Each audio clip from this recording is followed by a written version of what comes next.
Alors les gars, aujourd'hui, apparemment, il y a deux anniversaires assez spéciaux. Et on va commencer par le premier. L'anniversaire de l'ancien joueur du Paris Saint-Germain, actuel meilleur buteur de l'histoire du Paris Saint-Germain. J'ai nommé l'ancien art du désastre, la très grande vedette, champion du monde, Kylian Mbappé Lotin. Eh oui, Kylian Mbappé Lotin fête aujourd'hui ses 26 ans. Bravo, bravo, bravo, bravo, bravo, bravo, bravo. Kylian Mbappé, 26 ans, et on voit un petit peu les débats sur X, ancien Twitter. Mbappé a terminé le football, Mbappé a fini le game, Mbappé à 26 ans est déjà le meilleur joueur de l'histoire du football. Donc c'est là qu'on voit que maintenant dans le foot d'aujourd'hui, la footixerie est de mise. La footixerie est en place. On n'a jamais vu autant de footix dans l'histoire du football mondial. Voilà. Alors pour rappel, tous ceux qui sont fans de Mbappé, déjà vous avez le droit. Vous avez le droit. Alors, hier, bon, il a dit que s'il n'aurait pas pu aller au Real Madrid, il serait resté toute sa vie au Paris Saint-Germain. J'ai quand même du mal à le croire. Là, c'est bizarre parce qu'on sait qu'entre le Paris Saint-Germain et le Paris Saint-Germain, il y a la justice qui est en cours. Kylian Mbappé demande 55 millions d'euros de prime, alors que le Paris Saint-Germain ne veut pas lui donner. Le litige est très loin, va très loin, parce que c'est entre lui et le PSG. La Ligue de football de professionnels intervient, la FFF intervient, l'UEFA intervient, la FIFA intervient, il y a tout le monde qui intervient. Et ça commence à se dire des trucs d'amour, du genre Mbappé, je suis parisien à vie, mais je veux mon fric. Et là, il y a les Parisiens aujourd'hui, le Paris Saint-Germain, qui a fait un communiqué en souhaitant un joyeux anniversaire à Kylian Mbappé. Alors, est-ce que Mbappé a fini le game, a fini le jeu, comme disent tous les footix de X et de Twitter, qui ont sûrement 15 à 16 ans, et encore je suis gentil, à l'heure où on parle. Non, on peut pas dire d'un joueur qu'il a fini le game quand il n'a pas gagné la moindre Ligue des Champions, le moindre Ballon d'Or, le moindre Euro. Déjà, rien que ça, on peut pas dire qu'il a tué le football. Apparemment, peut-être que ces gens-là ont oublié que l'Euro existait, que le Ballon d'Or existait et que la Ligue des Champions existait. Voilà. Messi a terminé le game. Messi a tout gagné.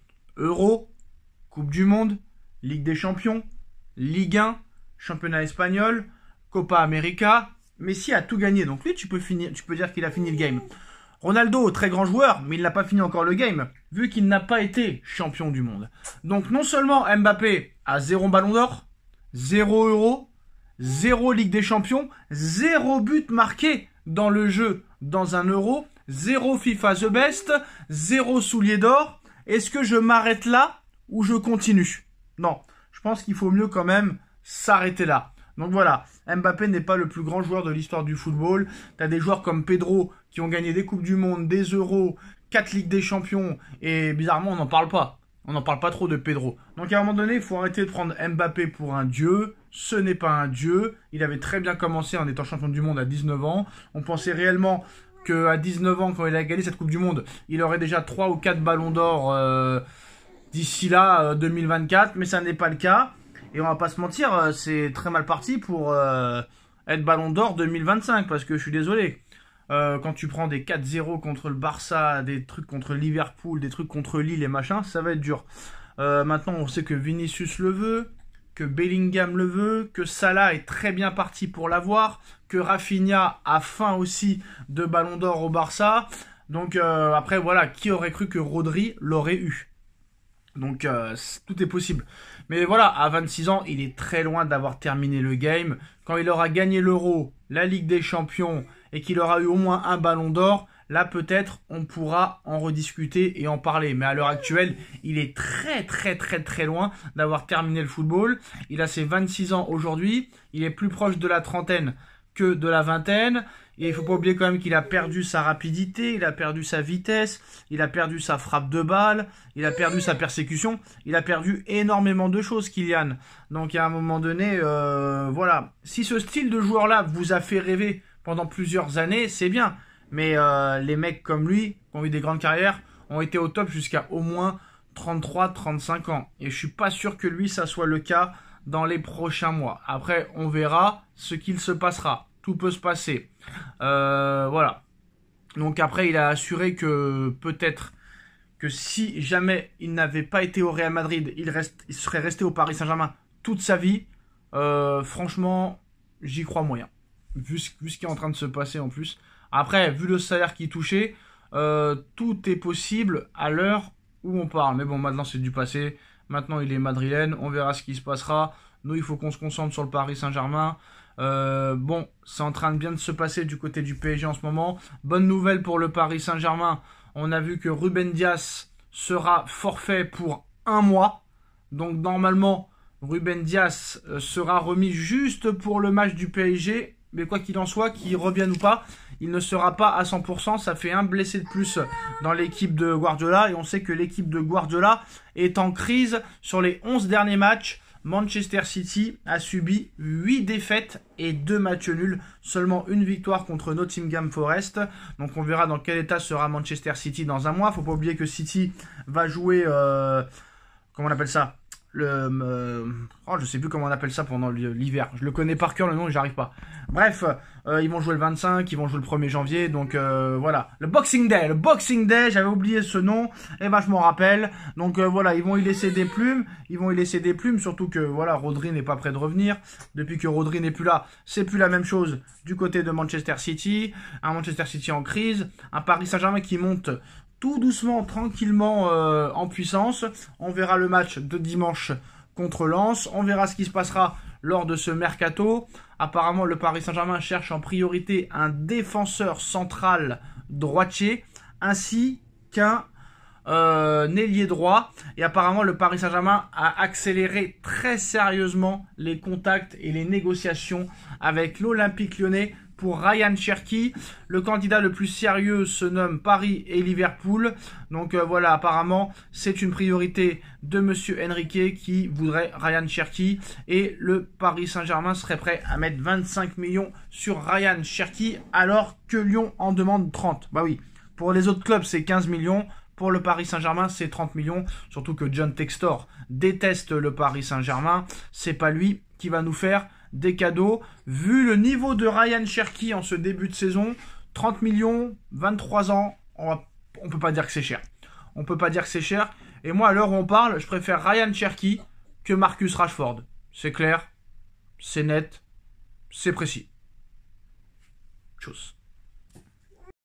Salut à tous, bienvenue dans cette nouvelle vidéo. Nono est avec nous, salut Nono. Salut Sacha, on est dans un froid polaire. Je vois que tu as un fou rire, j'ai gardé le blouson, froid polaire, froid inimaginable, c'est le Canada, c'est grave, on a gardé la veste. Alors non seulement c'est l'anniversaire à KM7, Kylian Mbappé Lotin aujourd'hui 26 ans, mais aussi aujourd'hui, en ce 20 décembre, Nono aussi fête son anniversaire comme KM7. Bon anniversaire Nono. Merci, merci. Bon, t'as pas le même compte en banque que KM7, mais peut-être qu'un jour ça viendra, qui sait. Ah, on n'a pas le même compte en banque, hein. KM il est plein d'arès, hein. Alors Nono, il y en a qui disent aujourd'hui à 26 ans, les footix de Twitter, que Mbappé a terminé le game, a fini le football, que c'est lui le meilleur joueur de l'histoire du football à 26 ans. J'ai bien dit à 26 ans, mais ils ont oublié de savoir qu'il y a toujours 0 Ligue des Champions, 0 Euro, 0 Ballon d'Or, 0 FIFA The Best, 0 soulier d'or, 0 but dans le jeu dans un euro. Si c'est ça, avoir terminé le football, bah c'est facile, hein. Qui a sorti cette ânerie? Tous les footix de Twitter. Ah bah d'accord. Ils ont oublié Monsieur Messi, ils ont oublié Monsieur... Non mais à 26 ans. À 26 ans, d'accord. On va comparer les palmarès avec Monsieur Messi, ils ont oublié Monsieur Ronaldo, ils ont oublié Ronaldo le Brésilien, ils ont oublié Maradona, Diego. Donc vraiment, ça devient difficile de parler football. Hein. Bah Pedro, déjà à 26 ans, il avait 4 Ligues des Champions, 1 Euro, une Coupe du Monde avec l'Espagne. Oui, je veux même pas, je pense pas à Pedro. Parce que pour moi, il ne fait pas partie de la liste des 10 premiers. Là c'est le palmarès. Mais au niveau joueur, mais il en est très très loin, Mbappé. Enfin bref. Est-ce que Mbappé un jour aura le Ballon d'Or? Est-ce que Mbappé aura un jour le Ballon d'Or? Le Real fait tout ce qu'il faut pour qu'il l'ait. Encore hier, il gagne une coupe intercontinentale bidon. Bon, ben, qu'est-ce que t'entends? T'entends le but de Lotin qui a plus qu'à les mettre dans les fins, dans le fond. Toi, j'en bégaye. On oublie Vinicius qui fait la différence, qui fait l'offrande sur ce but. Donc voilà, on parle de quoi? On parle de Mbappé. Le soir, tu regardes l'équipe TV, on parle de quoi? On parle du but de Mbappé. C'est comme ça et ça sera comme ça avec lui. Imaginons que le Real Madrid regagne encore tout cette année qui va arriver, la 2024-2025. Si le Real gagne encore tout comme l'année dernière, et que Bellingham est au sommet, que Vinicius est au sommet, que Rodrigo est au sommet, et que Mbappé est au sommet, obligatoirement et naturellement, ce sera Mbappé qui sera décerné. Et je pense qu'ils feront tout pour que ce soit Mbappé. Je dis bien malheureusement. C'est pour ça que ça va poser des problèmes, ça. En tout cas, voilà. Moi, je trouve que Bellingham, il est très très fort en ce début de saison. On va passer au Paris Saint-Germain. Nono, le Paris Saint-Germain accélère les négociations avec Lyon pour Ryan Cherki. C'est la priorité de Luis Enrique à droite pour suppléer Ousmane Dembélé. Il a failli venir cet été, ça s'était pas fait. Alors cet été, c'était 15 millions, là maintenant c'est 30 avec le début de saison très bon qu'il fait. Il a fait 6 bons premiers mois. Cherki au Paris Saint-Germain pour 30 millions.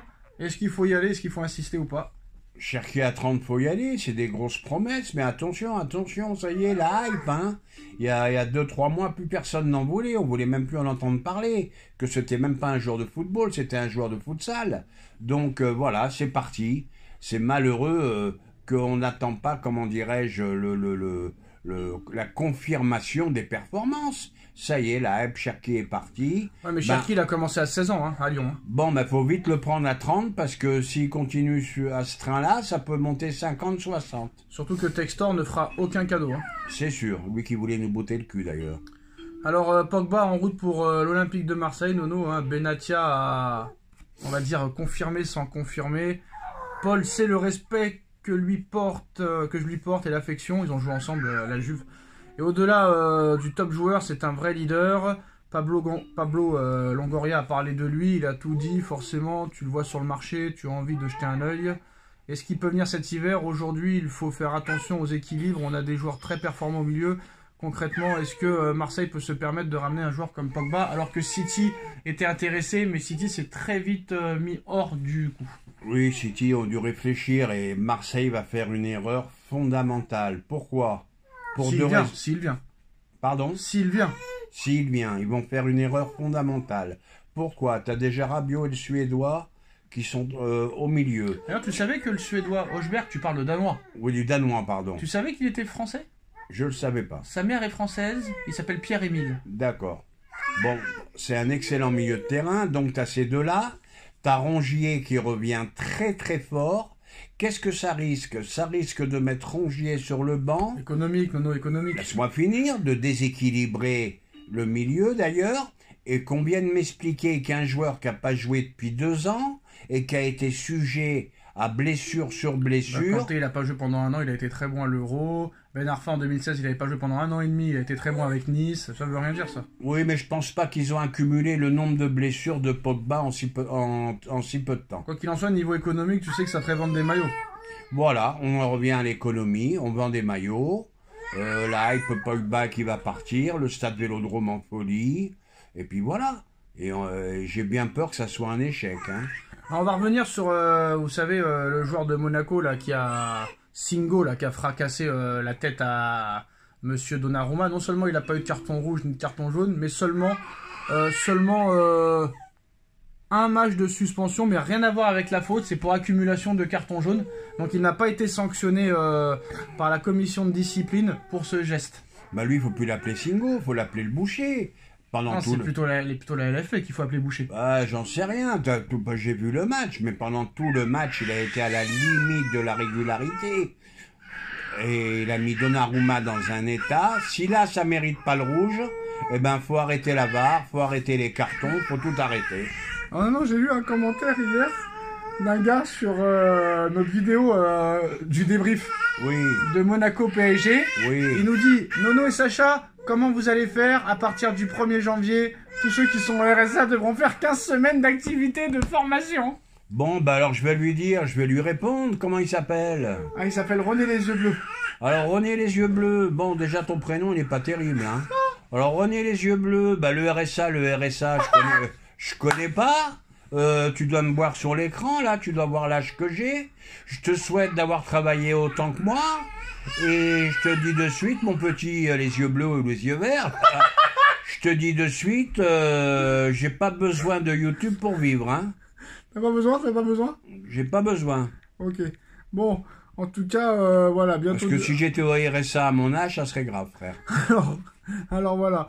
Bon, Paris est sur d'autres joueurs, mais il n'y a pas vraiment de piste, de nom, des joueurs inconnus qui viennent de Croatie, de machin, tout ça. Il y a Jürgen Klopp, Nono, qui est attendu à Charletti le 11 janvier pour assister au match de Ligue 2 entre Paris FC et Amiens.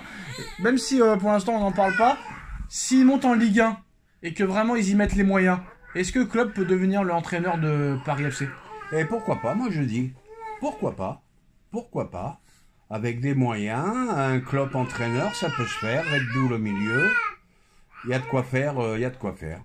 Et voilà les postos, c'est la fin de cette vidéo et bon anniversaire Nono. Merci, ciao.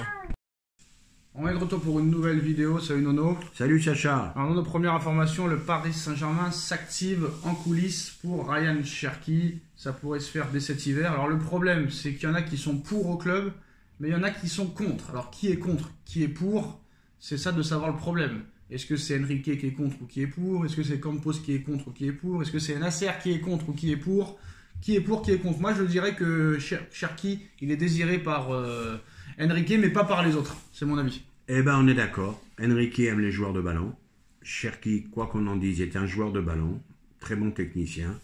Donc, je pense qu'il est désiré par Enrique et pas par les autres. Alors, le Paris Saint-Germain relance la piste Victor Osimhen. L'attaquant a été contacté par les dirigeants franciliens. L'ancien Lillois n'est pas insensible à l'intérêt du club parisien.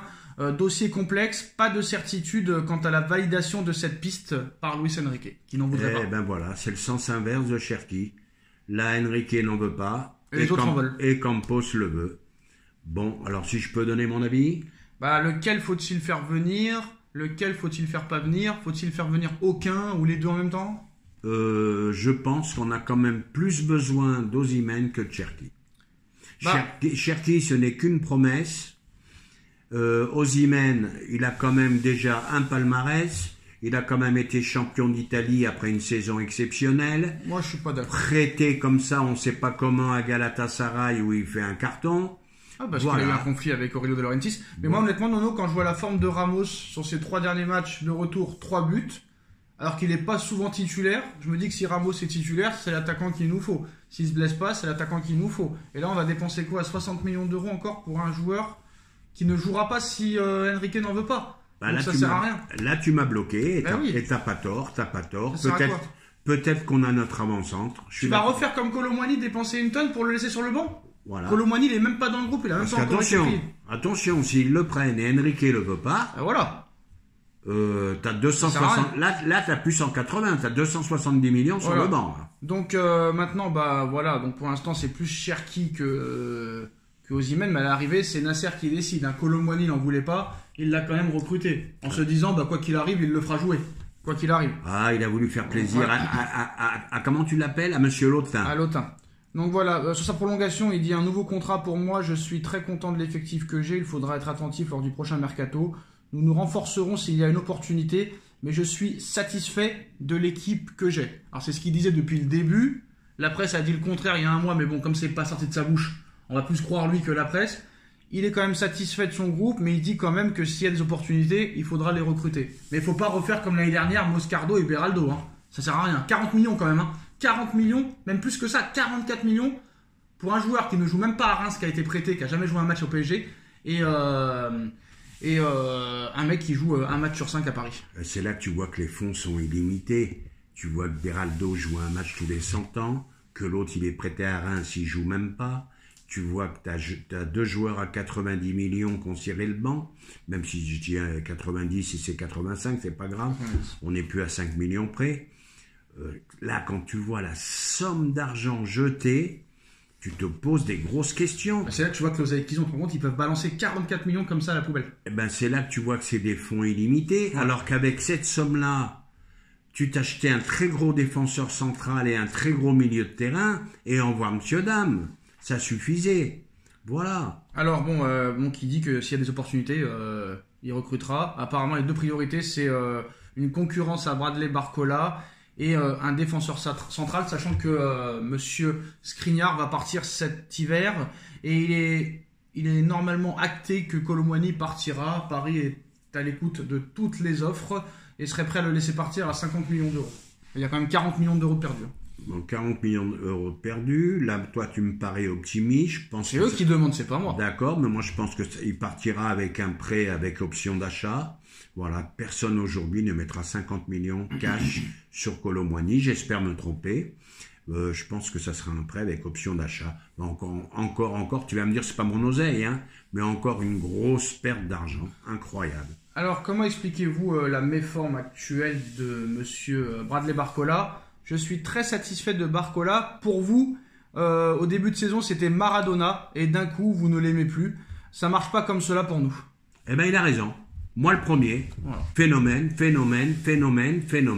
Le temps passe. Sacha, je te dis, je crois qu'il a atteint son plafond de verre. Et je pense que je me suis pas trompé. Mais la réaction de Enrique, entièrement d'accord à 1000%. C'était le nouveau Maradona, il allait remplacer Mbappé, ça allait être la future star. Et ben ça bloque. Et à un moment, ça bloque. Et là maintenant, le problème, c'est que ça bloque même en Ligue 1. En tout cas, il régale en conférence de presse. Là, il a dit que vu qu'il y avait presque personne, il a décidé de faire la conférence de presse avec les mecs sur les chaises. Comme s'il était lui le journaliste. Donc ça change quand même des Galtier, des Pochettino qui t'endormaient en conférence de presse. Il fait quand même le spectacle. Est-ce que c'est vrai quand même que ce mec-là aime bien avoir la lumière sur lui? Oui, il aime avoir la lumière sur lui, mais c'est là que tu vois qu'on n'est pas un pays de football. Dans aucun pays, Allemagne, Angleterre, tu verras un entraîneur dans une salle de presse à moitié vide. C'est là que tu vois qu'on n'est pas un pays de football. À part un Lyon-Marseille, à part un Paris-Marseille qui les intéresse. Il y avait 3 personnes en conférence de presse. Voilà, un Paris-Marseille qui les intéresse, un Paris-Lyon où il y a plus. Oui, mais à l'arrivée, tu veux parler de quoi, Lens PSG? Où il y a plus du tout de concurrence. Eh ben Lens, faut aller gagner à Lens. Ah oui, faut gagner à Lens. Moi, je pense que c'est plus dur aujourd'hui d'aller gagner à Lens qu'à Marseille. Et Nono, comment tu expliques que Haaland n'est pas fracassé par la presse depuis son début de son catastrophique, alors que Mbappé a lui un match raté, c'est catastrophique, c'est honteux, c'est un scandale. Et c'est les médias qui font la pluie et le beau temps. Ça y est, je te l'ai dit, même si Vinicius fait une saison exceptionnelle, ils feront tout pour que ça soit Mbappé Ballon d'Or et Haaland il a la carte. Et on continue à me dire celui-là le veut, celui-là le veut, celui-là le veut, celui-là le veut. Bon, c'est un bon attaquant, mais ça va, faut s'arrêter, faut se calmer. Regarde la honte en conférence de presse, personne à Paris. Personne avant le match contre Lens. C'est un match contre Lens, c'est pas un match contre, je sais pas, Dieppe ou Dunkerque. Tu vois ce que je veux dire ou pas? Mais moi, c'est une vidéo qui me fait rire, parce que moi, je suis Enrique, je m'en vais. Et excusez-moi, messieurs, dames, 3 journalistes en conférence de presse. Au moins, il a le respect. Au moins, il a le respect, il reste là. Donc, voilà. Hein. Donc, pour finir, Nono, aussi pour parler de Nantes, vite fait, il n'y a personne qui a voulu entraîner Nantes. Il n'y avait que Bey et Conceição, mais Conceição, il ne voulait pas revenir. Et Bey, apparemment, ils n'ont pas trouvé au niveau pour le recruter. Donc, ils vont garder le Camboiré. Il n'y a personne qui va entraîner Nantes. Eh ben, ils ont bien fait, parce que je vais te répondre par 2 choses. Conceição, il ne peut pas passer de Porto à Nantes, bien qu'il était à Nantes et qu'il était vraiment sur la shortlist du Milan AC. Il ne va pas se retrouver à Nantes. Quant à Abid Bey, il n'a rien prouvé. Il a entraîné le Restart, il les a fait monter. Consultant très prétentieux, qu'un melon lui aussi démesuré. Donc voilà. Nono, si Fulham et Bournemouth gagnent demain et Brighton gagne, City peut se retrouver 9e du classement. Ah, ça peut être la descente aux enfers. Hein. Ouais, et sachant que si Ipswich gagne, il pourrait y avoir seulement... Non, on est loin quand même de la relégation, hein. On va pas se mentir. Non, je parle pas de relégation, mais tu peux louper une place européenne. Ah oui, là c'est sûr. Là c'est sûr que là... en tout cas, City est en train de sombrer sous nos yeux, donc voilà. En tout cas, Guardiola est-il dépassé? On ne sait pas, on verra ce qui va se passer dans les prochains jours. Merci Nono, merci à tous. Merci à Sacha, tchuss. Qualification du Paris Saint-Germain ce soir pour les 16e de finale de Coupe de France. Mais qu'est-ce que ça a été dur. Alors je sais ce qu'on va dire. On n'a pas eu de chance au tirage au sort. D'habitude on joue à Puy-en-Velay, à Éragny, à Épinay-sur-Seine. Cette fois c'était contre Lens. Mais voilà, je suis encore déçu ce soir malgré l'élimination. où j'ai été le plus surpris, c'est la joie des Parisiens après la victoire au tir au but. Alors qu'avant, des matchs comme ça, tu gagnais 2-0 tranquille, tu rentrais à la maison et au tour suivant. Voilà, même un match de Coupe de France, c'est devenu une victoire nationale, un exploit de battre Lens. Voilà où Paris en est arrivé, très clairement. Alors on pensait que ça avait progressé ces derniers matchs. On voit une victoire contre Monaco, 4-2. Là, ce soir, ça a été vraiment compliqué. Mais bon, ce soir, quand même, si tu as les joueurs efficaces devant, tu dois gagner 3 ou 4-0. Ramos qui rentre et qui marque, comme contre Monaco. Pourtant, 4 matchs, 4 buts, mais toujours sur le banc. Pourquoi, on ne sait pas. Enrique veut mourir avec ses idées. Enrique a dit que tu peux gagner 109, donc tu gagneras 109. Je sais ce que vous allez dire, le Real Madrid l'année dernière a gagné la Ligue des Champions sans numéro 9, donc pourquoi pas Paris. Donc voilà, quoi qu'il en soit, c'est un entraîneur vraiment très très très dur à suivre, qui donne mal à la tête. Par exemple, pourquoi continuer avec Kangin Lee, alors que Kangin Lee n'apporte rien. Nada. Il a eu les cojones, comme on dit chez lui, de sortir Barcola et de mettre Doué, mais il n'a pas les cojones de sortir Kangin Lee. Est-ce que les présidents coréens sont derrière lui? Non, je sais pas, mais c'est de l'humour. Mais bon, bref, c'est quand même bizarre d'insister avec Kangin Lee, alors que le gars ne fait rien, n'apporte rien, alors que d'autres sont meilleurs que lui et sont sur le banc. Moi, je suis Ramos, je suis énervé. Sur les 4 derniers matchs, je mets 4 buts et je suis encore sur le banc. Donc, pour moi, c'est des choses assez bizarres. Voilà, assez bizarre. Mais ce soir, ça n'a pas été un grand Paris Saint-Germain, comme ça n'a pas été un grand Racing Club de Lens. Et ce soir, tu rates encore beaucoup trop d'occasions, tu subis beaucoup trop en contre-attaque, tu te retrouves en danger, tu es mené 1-0, et heureusement qu'il y a eu ce changement décisif, où encore une fois, Ramos a refait la même chose que contre Monaco, il rentre et il marque direct. Donc est-ce que Ramos doit être titulaire? Il faudrait tenter pour voir ce que ça donne. Parce que moi, je suis Ramos, je suis vraiment énervé. Mais en tout cas, voilà, il y a eu le sang-froid quand même, il y a eu un sang-froid. Mais bon, ce soir, c'est pas un exploit. Ce soir, tu bats au tir au but une équipe de Lens qui n'est pas extraordinaire, qui n'est pas flamboyante. En défense, tu as eu beaucoup de mal. Marquinhos qui a eu encore une fois du mal. Pacho qui s'est fait enrhumer à plusieurs reprises. Nuno Mendes qui est décisif sur le but. Il fait une déviation de la tête, ce qui permet à Ramos de se retourner et de mettre ce but en pleine lucarne. Mais Nuno Mendes n'arrive pas à retrouver son numéro d'il y a 2 ans. Voilà, son niveau d'il y a 2 ans, ce n'est pas le même que celui de cette année. Pourtant, il est beaucoup plus solide. On a vu que tout à l'heure, il a eu un tacle très sévère, même si c'est pas une grosse faute, il est mal retombé. Et d'habitude, ça, il y a 1 an ou 2, c'était rupture des ligaments croisés. Pendant 9 mois, on n'en entendait plus parler. Donc il est plus solide, mais il est moins bon qu'avant. C'est comme Ousmane Dembélé qui se blessait tous les mois au Barça, et depuis, Dembélé ne s'est jamais blessé à Paris.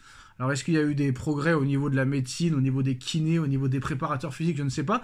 Mais il y a beaucoup moins de blessures à Paris qu'avant. Ouais, il y a beaucoup moins de blessures. Donc ça, c'est une bonne chose. Mais après, voilà. Pour moi, Savonov, d'accord, il a arrêté son penalty, mais c'est pas exceptionnel. La relance au pied, c'est pas exceptionnel. Il y a eu beaucoup de pertes de balles. Les occasions aussi que Paris a eues, c'est à cause d'énormes erreurs de défense de la part des Lensois. Mais moi, je vois ce soir... Il n'y a que Hakimi qui est au niveau, en fait. Hakimi, ce soir, encore une fois, un match très très propre, que ce soit offensivement ou défensivement, très très propre. Mais pour moi, Marquinhos, il a eu du mal, il prend un carton jaune. En deuxième mi-temps, il a eu beaucoup de mal. Pacho, il s'est fait enrhumer plusieurs fois. Tout le monde dit que Pacho était exceptionnel. Moi, je vois rien d'exceptionnel en Pacho. Neves, c'est très moyen. Moi, tout le monde me dit qu'il est très très bon, qu'il perd pas un ballon, mais moi, il n'apporte pas grand-chose. Warren, il apporte pas grand-chose. Moi, Warren, il est rentré, il n'a pas apporté grand-chose. Fabian Ruiz, catastrophique. J'ai même demandé à un moment donné s'il était sur le terrain, Ruiz. Je ne l'ai même pas vu sortir, c'est pour vous dire. Même sortir, je ne l'ai pas vu. Ruiz, il a été inexistant, transparent, fantomatique. Ça fait des mois que ça dure. Il va falloir faire quelque chose. Vitinha aussi, il a perdu. Il a perdu en vivacité. Il a perdu son niveau du début de saison. Et Vitinha non plus, je ne le reconnais pas. Vitinha, je ne le reconnais pas. Doué, il n'a pas été mauvais, mais il n'a pas été exceptionnel. Barcola l'a remplacé, mais Barcola, alors lui, il est en perdition. Barcola n'apporte strictement rien. Son jeu, il est téléphoné. C'est toujours la même chose. Je pars sur le côté, j'essaye de dribbler, de faire des passements de jambes. Ça marchait au début, ça ne marche plus. Et pour rappel, faut pas oublier quand même qu'il y a 1 an et demi, le mec était sur le point d'être prêté aux Servettes de Genève. Alors, je sais pas s'il faut le reprêter au FC Sion 6 mois, ça lui fera du bien d'aller en Suisse voir le lac. Mais lui aussi, il n'apporte strictement rien. Donc là, il faut absolument que Ramos joue en 9. Pour moi, il faut que Ramos joue 9. Si là, vraiment... Manchester City, c'était demain. Moi, je mettrais Dembélé à droite, Doué à gauche et Ramos en numéro 9. Voilà, c'est ce que je ferais, honnêtement. Après, le milieu de terrain, c'est compliqué. Neves, t'es obligé de le laisser. Mais après, il y a débat, hein, je suis désolé de le dire. On parle d'attaquant et de défenseur central au mercato. Pourquoi pas aussi prendre un milieu de terrain au mercato, parce que c'est pas exceptionnel. Hein. Il y en a pas un qui sort du lot. Que ce soit Ruiz. Bon, Neves, il est bon parce qu'il est pas trop critiquable parce qu'il perd pas de ballon. Il fait pas d'erreurs incommensurables. Mais Vitinha, il est en perdition depuis quelques mois. Ruiz, inexistant aujourd'hui. Warren, il apporte rien. Et en fait, on est arrivé, on avait dit qu'il y avait beaucoup de milieux de terrain au PSG, mais il n'y a pas tant que ça, en fait. Il n'y a pas tant que ça. T'enlèves Ruiz, t'enlèves Neves, t'enlèves Vitinha. T'as que qui? T'as Warren sur le banc, et après t'as Mayulo, c'est tout, hein. Il n'y a pas grand-chose, hein. C'est quand même un effectif restreint. Et quand tu vois l'effectif ce soir, quand tu vois les joueurs sur le terrain, bah en fait, Paris, c'est pas une équipe de Ligue des Champions, c'est une équipe de Ligue 1, en fait. On est devenu une équipe de Ligue 1 banale qui doit maintenant batailler pour gagner les matchs. Ça s'est prouvé ce soir, parce que ce soir, c'est pas une grosse équipe de Lens. Encore, c'est une grosse équipe de Lens, t'es battu dans tous les domaines, ils sont supérieurs à toi, tu peux rien dire. T'es battu par plus fort que toi, mais ce soir, c'est pas le cas. Lens, ils sont très loin d'être exceptionnels ce soir. Ils ont eu beaucoup d'erreurs de défense. En plus, ils ont commencé à faire les bouchers. L'entraîneur qui n'a pas arrêté de se plaindre au 4e arbitre pendant tout le match. L'autre, là, qui a voulu fracasser Ramos avec son coup de coude. Et les tacles et les machins et tout. Donc non, c'était un match de boucher du côté de Lens ce soir. Il joue à 11 derrière. Donc c'est pas facile. Mais bon, voilà. Il est persuadé qu'il peut gagner 109. Donc il continuera comme ça. Donc ça sert à rien. Et je suis sûr et certain que malgré que Ramos ait encore marqué ce soir, Ramos ne jouera pas le prochain match. Là, c'est le dernier match de 2024. Je suis persuadé que Ramos ne jouera pas titulaire le prochain match. Malgré qu'il marque but sur but. Alors, que faut-il faire pour être titulaire? Le mec met but sur but et il ne joue pas. C'est quand même assez bizarre. Jusqu'où ça va durer? Jusqu'à où il va accepter cette situation aussi, Ramos? Parce que le mec, quand même, quand tu marques but sur but et que tu ne joues pas, tu l'as mauvaise. Voilà. Quand même, il faut quand même saluer le penalty arrêté de Safonov. Quand même. Voilà, il a été décisif. Mais moi, celui qui est surcoté dans cette équipe, je trouve que c'est Pacho. Vous l'avez comparé à Nesta en début de saison, c'est dramatique de penser ça. Il est vraiment dans le dur ce soir. Et j'espère que la trêve lui fera du bien. À Marquinhos aussi. Mais de là à dire que Pacho, il est irréprochable depuis le début de saison, d'accord, il est pas mauvais, mais en Ligue des Champions, il est loin d'avoir été irréprochable. Je suis désolé de le dire. Parce que c'est facile de taper sur Marquinhos mauvais. Oui, Marquinhos n'est pas bon. Mais lui aussi, il est pas bon. Et bon, bah, moi je dis que tout le monde dit que c'est une belle qualification. Surtout les pros parisiens. Mais bon, nous on est objectifs. On est supporters du PSG, mais on est objectifs. C'est pas un gros match. Moi, Lens a fait un gros match. J'ai entendu Daniel Bravo dire que Lens a fait un gros match. Donc on n'a pas la même définition de gros match. Alors d'accord, les équipes en face du PSG jouent le match de leur vie. Mais pour moi, Paris a eu beaucoup d'occasions. Il y avait du rythme, mais il n'y a pas eu beaucoup de situations quand même du côté de Lens. Hein. Je suis désolé. Hein. Voilà, je suis désolé de le dire. Mais bon, quoi qu'il en soit, voilà, Safonov a fait l'arrêt qu'il fallait. Paris se qualifie au tir au but. L'important, comme on dit, c'est les 3 points, mais ce soir, il n'y a pas de points, c'est la qualification. Paris va au prochain tour. Et là, cette fois, ce sera pas Lens, ce sera contre une équipe de National 2. Donc voilà, victoire du Paris Saint-Germain. Mais en fait, je pense quand même que ça va faire du bien quand même. Ce genre de qualification, ça peut faire du bien au tir au but, où c'est mal barré, tu vois que tu es mené 1-0, tu reviens au score. Ce qui est bien, c'est que contre Monaco aussi, tu étais mené, tu as su revenir et gagner. Ce soir, tu es mené, tu as su revenir et gagner. Donc ça peut être du positif pour la suite, on l'espère. Maintenant, c'est les fêtes, c'est terminé. Trêve de 10 jours, si je me souviens bien. Donc on verra comment ça va repartir l'année prochaine. Voilà, victoire du Paris Saint-Germain. Dites-moi ce que vous avez pensé de cette qualification. Et à très vite pour une nouvelle vidéo. Tchuss. Paris embêté, Paris en souffrance, Paris qui finit par se qualifier. Bon, bah, comme d'habitude, une victoire à l'arraché. On se demande comment un match comme ça, on ne peut pas le gagner plus facilement. On ne peut pas le plier. Ça devient lassant. Paris devient lassant. Paris devient une équipe lambda de Ligue 1. Ça devient fatigant. Bon, bah, on va toujours répéter les mêmes choses. Voilà. Eh ben, écoute, pas de milieu de terrain, pas d'intensité, et un gros coup de gueule sur Enrique. Monsieur Luis, je vais vous donner une leçon de ballon, on peut pas gagner sans numéro 9. Eh ben voilà, il a fallu que tu remettes Ramos pour égaliser. Quand est-ce que tu vas le mettre? Il a un mental d'acier, le mec. Moi, chez moi, je rentre pas. J'arrête, j'en peux plus de toi. Voilà, et le mec, il rentre, il marque. Voilà, un petit coup de chapeau à Safanov, qui fait quand même une belle parade sur le penalty. Bon, pour en revenir au match, toujours les mêmes lacunes. On subit toujours trop d'actions. On subit trop. Voilà, toujours pareil. Pacho, la charnière centrale, c'est très moyen maintenant. Bradley Barcola qui est au bout de sa vie, qu'en peut plus. Donc un petit séjour à Sion lui fera du bien. Un petit 6 mois à Sion où vous devez aller au départ, parce que là, vraiment, surcoté de chez surcoté. Moi, le premier, je me suis emballé. Bon, ben ça y est, il est au sommet de ce qu'il peut faire. Doué est nettement supérieur. Qu'on peut dire d'autre? Bon, ben ne cherchez plus d'avancante, vous l'avez, vous avez Ramos. Bon, Ousmane qui fait ses matchs, là, faut pas exagérer. Doué qui confirme qu'il est supérieur à Barcola.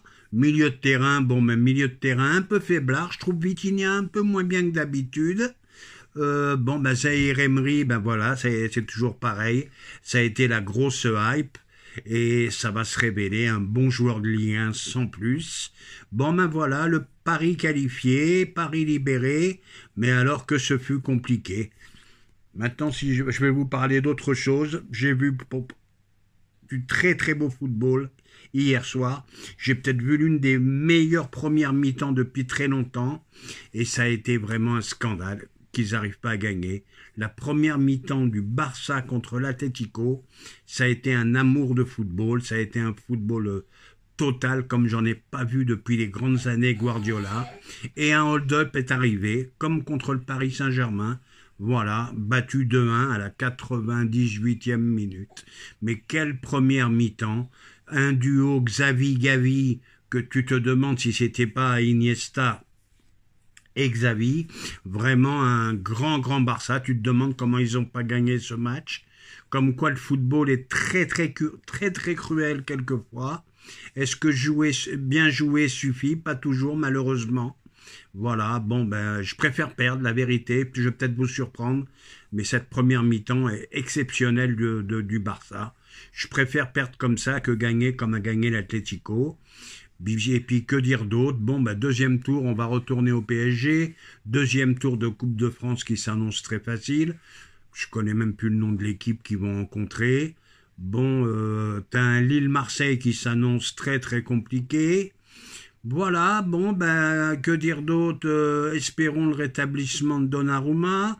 Et espérons quand même quelques joueurs du PSG qui reviennent dans une forme optimale.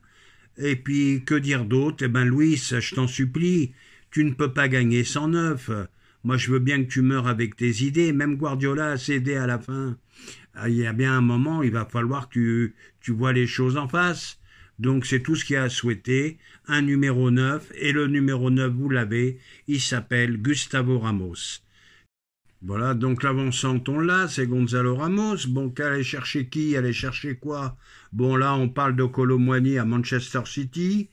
Eh ben, Guardiola contacte le PSG en urgence. Je suis surpris. Il se met à aimer les avancantes, Guardiola. Eh ben, Luis prend exemple. Voilà, bon, ben, on va parler un peu de football international. Bon, ben, City, ça va pas du tout. Liverpool en pleine bourre. Le Real, jamais mort. Voilà, aujourd'hui, le petit coup de gueule, Mbappé encore homme du match. Alors, on va me dire, Nono, t'es jamais content. Qu'est-ce que t'as contre Mbappé? Ben, j'ai rien contre lui. Mais quoi qu'il fasse, il est homme du match. Il est mauvais, homme du match. Il est bon, homme du match. Bon, alors, il a eu un but, une passe décisive aujourd'hui. Il n'y a rien eu d'éblouissant, des buts d'avancante. Il y en a eu beaucoup comme ça. Mais par contre, le but de notre ami Valverde, personne n'en parle. Une frappe de 30 mètres tonitruante dans la lucarne, ça passe aux oubliettes. Le but de Rodrigo, ça passe aux oubliettes aussi. Donc voilà, quoi qu'il arrive, Mbappé, homme du match. Je vous l'annonce, il n'y a même plus de vote à faire. Quoi qu'il arrive, ils vont tout faire pour que Mbappé soit ballon d'or. Voilà, c'est tout ce que je peux vous dire. Maintenant, je vous ai parlé du Barça, je vous ai parlé du Real. Le Bayern, le Bayern, il continue sur sa route. Le nouvel entraîneur nous surprend. Moi, je pensais pas que Compagnie serait vraiment à ce niveau-là pour sa première saison. Le mec surprenant. L'entraîneur de Liverpool aussi.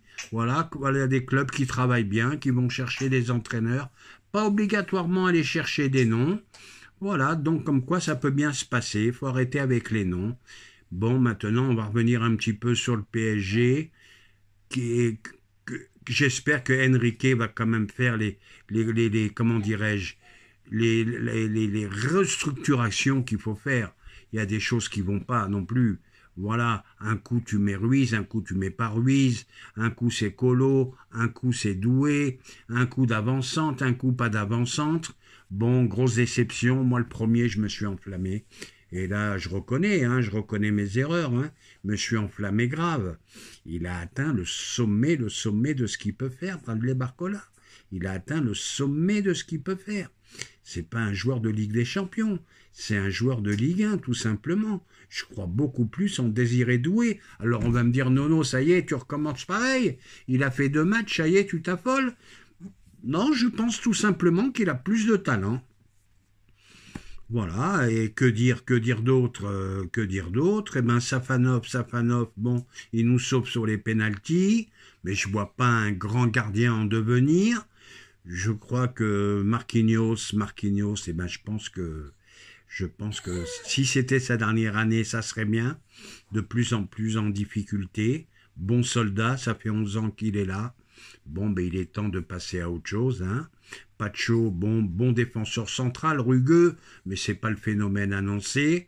Les 2 latéraux, là, il n'y a rien à dire. T'as deux bombes atomiques, surtout Hakimi, qui pour moi est le meilleur latéral européen en ce moment, phénoménal en ce moment. Bon, ben après, toujours ce problème de milieu. Le petit Joao Neves, technicien hors pair. Avec lui, t'es sûr que tu perds pas de ballon. Mais tu grimpes pas au rideau, il va pas te faire des actions exceptionnelles. Je trouve Vitinha un petit peu en baisse. Après, tu as eu la hype Zahir Emery, j'écoutais les gens, mais il avait fait 2 matchs. C'était le meilleur milieu en France. On le voyait même en équipe de France. Excusez-moi, il y en a quelques-uns qui se sont calmés. Je pense que ça sera un très bon joueur de Ligue 1, mais que ça n'ira pas beaucoup plus loin. Voilà, j'ai à peu près tout résumé. En espérant que le PSG continue sauve les meubles en Ligue des Champions, aille le plus loin possible en Coupe de France, et que Enrique se mette un peu de plomb dans la tête. Mais malheureusement, je crois qu'il est encore plus fou que Bielsa. C'est lui qui mérite le surnom d'El Loco. À bientôt les amis.